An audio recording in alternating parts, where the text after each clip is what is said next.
Do You Know Jackie? Written by Karen Avizur, narrated by Brianna Judy.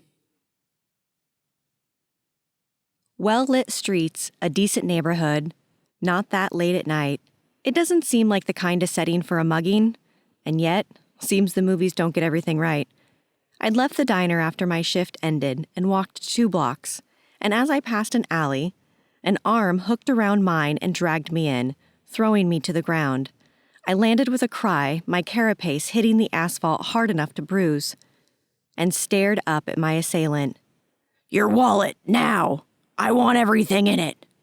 I froze, trembling, staring at the young man my age, holding a knife, pointed at me. "Are you stupid? Now!" The shout jolted me into motion, and I fumbled through my jacket pockets for my wallet. Then I froze again, except this time it wasn't from the mugger.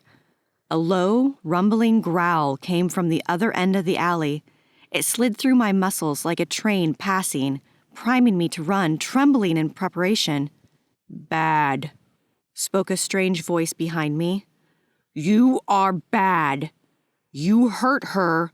Go away." The look on the mugger's face made things worse. He almost seemed like he was going to freeze too, but instead he gradually backed away from me like he didn't want to startle a monster into charging, step by step, until he reached the corner, then he turned and bolted.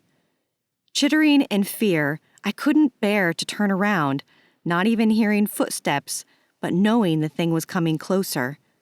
"He was mean," the voice said quietly, almost by my side. "I am Charlie. What is your name?" Slowly turning around, I found myself at a distance that I would describe as much too close to a dog. I'd seen them being walked by humans. Almost always they were leashed on harnesses, but the amount of slack and the fact that they were hooked onto the human's belt felt like it was a formality. Once the humans had invented translation collars and trained the dogs to effectively use them, it became a lot clearer that they weren't predatory animals. I'd even met a few. Then again, there was no denying what it was, and it was taller than me when I was sitting down, and that this dog did not have the cheerful demeanor of the ones I'd seen playing with human children. It was panting, giving me an excellent, clear look at its teeth. Several of them were metal.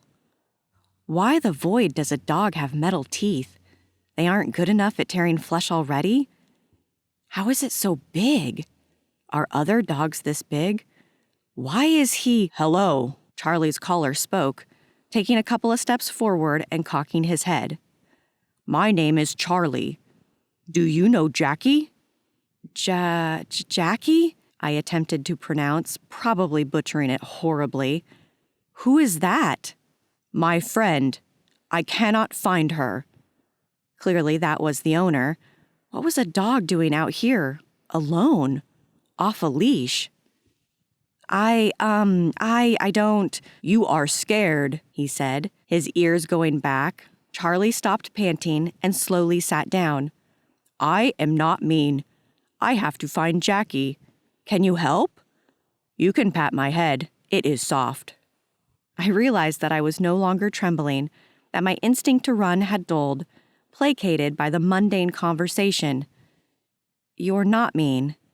His ears pricked up. "I am not mean." Cautiously, I reached over and pat his head. "You're right," I whispered. "You are soft." "I am soft. Jackie says I am naturally handsome." Taking a deep breath, I pushed myself to my feet. "Charlie, thank you for chasing that man away. He was— mean." "You're welcome," he replied, his tail gently wagging. Then it stopped, drooping. "Do you know Jackie? She is a human. She has dark hair and dark skin. Have you seen her?" "I haven't. Charlie, why are you off your leash? Did it break?" "I was in the backyard," he answered. "Jackie left. She said she had to talk to a friend and she would bring home food. But time passed and she did not come back. And the sun went away and she was still not back. So I jumped over the fence to find her. The fence is high and it was hard. but I had to. I broke the rules, Charlie said, his ears going back flat against his head again. But she broke the rules first. She always tells me where she's going and when she'll be back. I have to protect her. I have to find her. Jumped over the fence? Void, how high can this dog jump?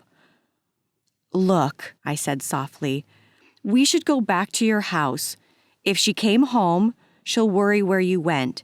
If she isn't there, we'll call someone, okay? Do you know how to get home? Charlie looked down the alley and then back the other way before turning back to me. I can go back the way I came. But what if she needs me? What if someone bad found her like that man I had to scare? Scraping my graspers together, I shook my head. I'm sure she's fine. Things happen. People get delayed. Why don't you show me the way back home? Okay. He turned and started to walk, quite quickly, and I sped up to keep up with him.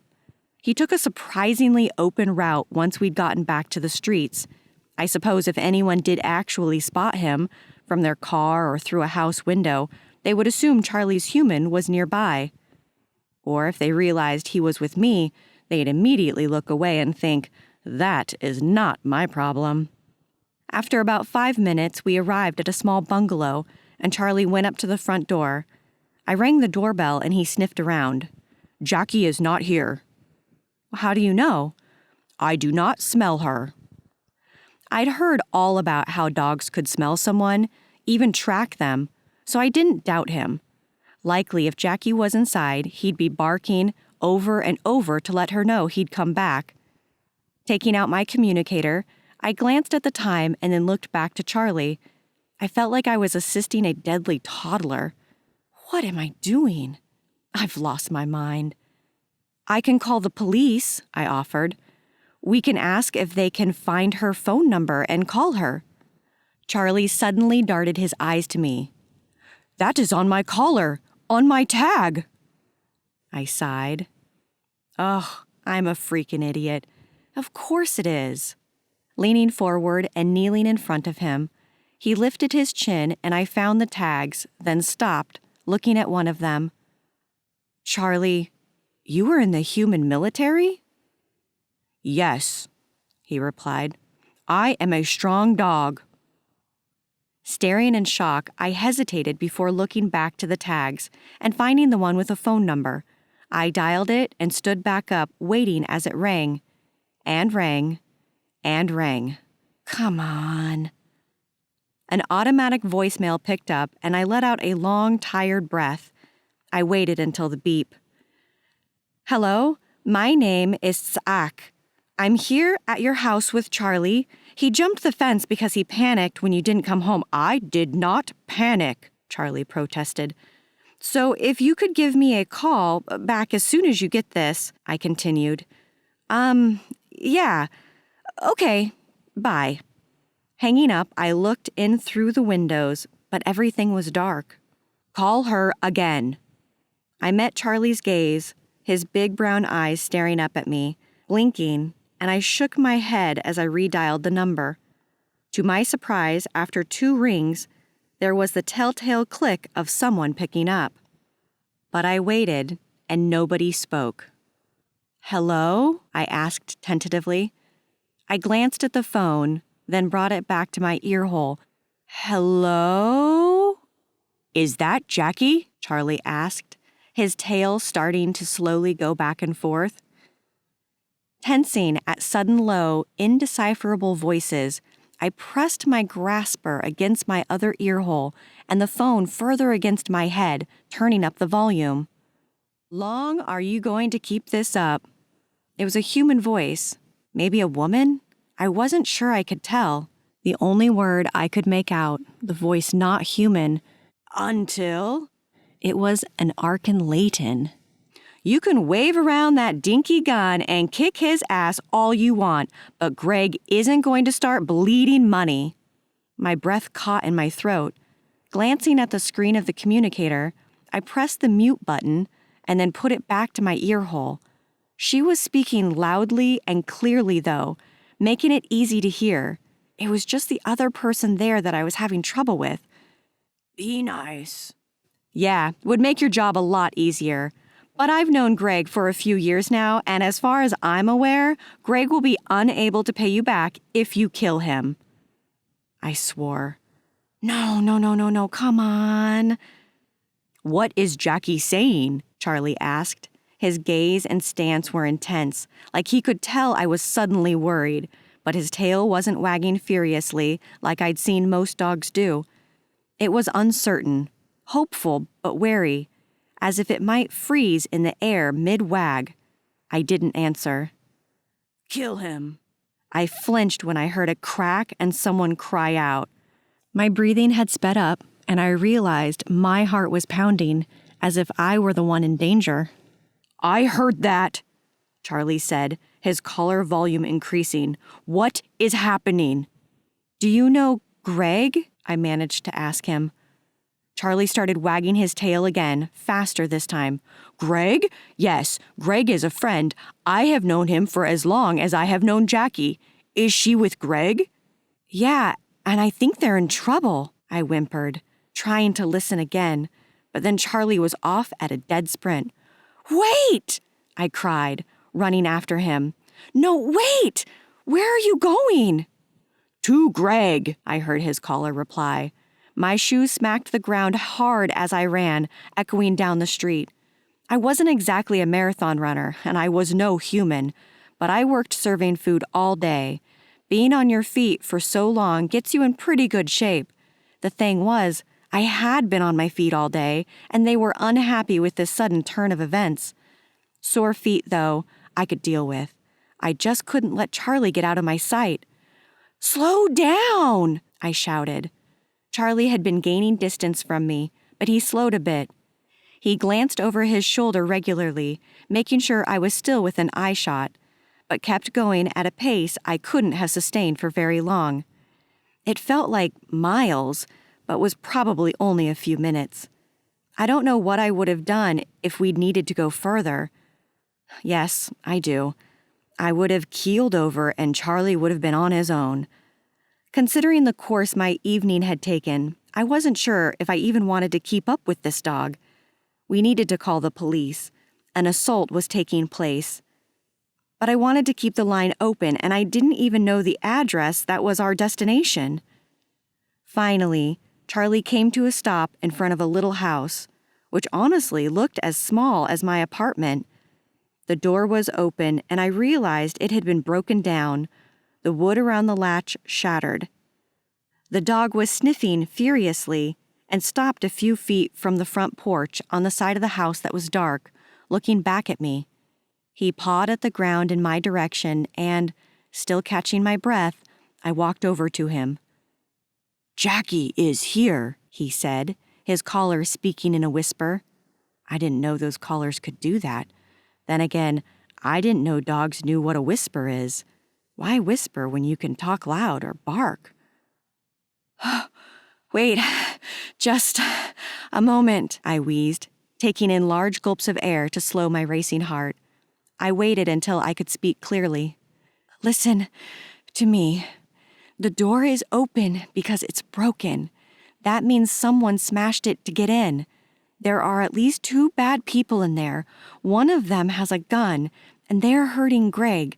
We need to call the police. Why did you not tell me they were hurting Greg? He whispered, his lips curling up to reveal his teeth. I winced, taking a step back. I'm sorry. 2 bad people. Gun. What else did you not tell me? Nothing. That's it. That's what I heard on the phone. Look, we found Jackie. Now we need to call for help. I am help, Charlie stated, and at that, bolted. No, wait! I hissed after him, jumping back to my feet. He stopped short at the threshold, slowly moving forward, and my eyes widened at the abrupt change. I wasn't looking at a nice dog now. I was watching an animal that was hunting. Lifting the phone back to my ear to try to hear what was going on, I closed my eyes and concentrated. Made your point, Jackie was saying. So, how about we empty our wallets, You take the TV, the gaming system, whatever you want. Sell? Stolen? Then everything exploded. My grasper had yanked the phone away from my earhole before I'd even decided to, barking and snarling, bursting from the microphone. Then a single gunshot sounded. Someone shouted. Someone cried out. Something was smashed. I moved back into the shadow made by the corner of the porch stairs, terrified that the Arkan Leighton inside with the gun would escape outside, would see me, and I'd be next. My breath came rapidly and my muscles tensed, but in the span of a few seconds, the commotion ended. Waiting, staying still, I listened but couldn't hear anything. Finally, I brought the phone back to my earhole, then pressing it closer, realizing someone was speaking. Call it a night, huh? Call a timeout? You made your point and you'll get your money. Sound like a plan? There was a long pause, then the human spoke. Release. Watch. Then there were footsteps, loud and clunky, and 2 Arkan Leighton came stumbling down the steps. I remained frozen, watching them go, one holding their arm, one limping. What are you doing here? Jackie exclaimed. You did not come home. You broke the rules. My new friend helped me find you. What new friend? She is outside. I flinched, pressing myself into the corner, not convinced the danger had passed. Then quick steps sounded and a human woman came down the steps, looking around. Charlie led her to me, and I saw his tail wagging in a relaxed manner. See? My new friend. Look, this is Jackie. I found Jackie. Hey, Jackie spoke, her voice gentle. You okay? I'm fine, I managed. Glancing at my communicator, I ended the call. Are you okay? I heard the gun go off. It's okay. It just hit the ceiling. We're good now. How did you... what happened? Why is Char here? Char? Is that a nickname? I asked curiously. She smirked. Yeah, we humans are lazy. We'll shorten names whenever we can. Charlie barked once. I am Char because I am fire. Jackie chuckled and glanced to him. Yeah, you are. Looking back to me, she nodded toward my communicator. You're the one that called. I didn't know if anyone was listening, didn't recognize the number. I was just trying to get you enough info so you'd call the cops. Oh, yes, I heard that, I explained. I gestured to Charlie, but when I said Greg was in trouble, he just ran off. She sighed. Of course he did. All right, come on in. I gotta check on Greg. She turned and walked off, Charlie quick on her heels, and I gradually made my way after her. Right, I can't be mad at you. I broke the rules, Jackie was saying. But you can't just walk around like you own the place. Someone could have called the police, saying there was a loose dog. Somebody probably did. Then what do I do? Jackie let out a sigh as I rounded the corner. We'll make new rules later. I swore furiously as I laid eyes on the other human. Greg, I'm guessing. Are you all right? I cried, catching his attention. Just dandy, he muttered. He looked the same age as Jackie and was sitting on his couch, slumped back into the pillows. Blood was dripping from his nose and mouth. I'd never seen a human look like that outside of a movie. A floor lamp had tipped over, 2 pictures that had been hanging on the wall had fallen, a table was broken, and blood that was 2 shades of red spackled the floor. That's when I realized, in the bright light of the room, that the dog's snout was stained with 1 shade of red. Charlie? I whispered. What did you do? I saved Jackie, he told me, his tail still wagging. Those goons will be fine, Jackie assured me. Should I call the police? Nah, danger's past. We handled it. I'd heard how casually violent humans could be from other people, but this seemed a bit much. Charlie was well trained, though. Nobody had died, and the fight was over. It was incredible to believe humans taught dogs not just how to fight, but to survive encounters with violent sapients. But someone broke in.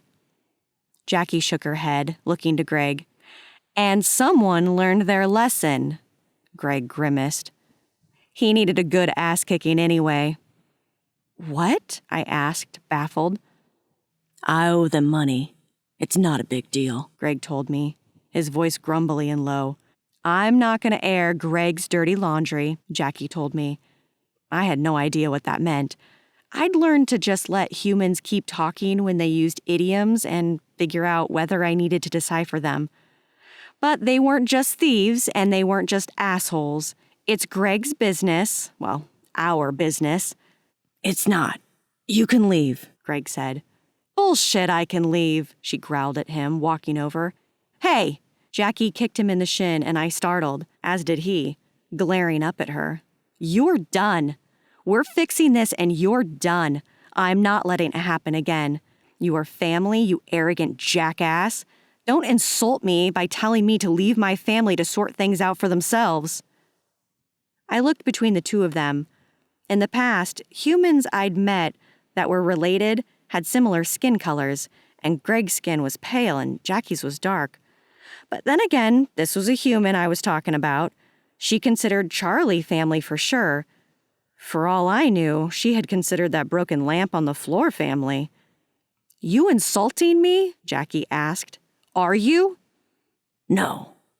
You insulting Char? Last I checked, he had blood on his snout. Are you insulting me? Charlie asked, punctuating it with a bark. I flinched and my eyes widened as I took a step back.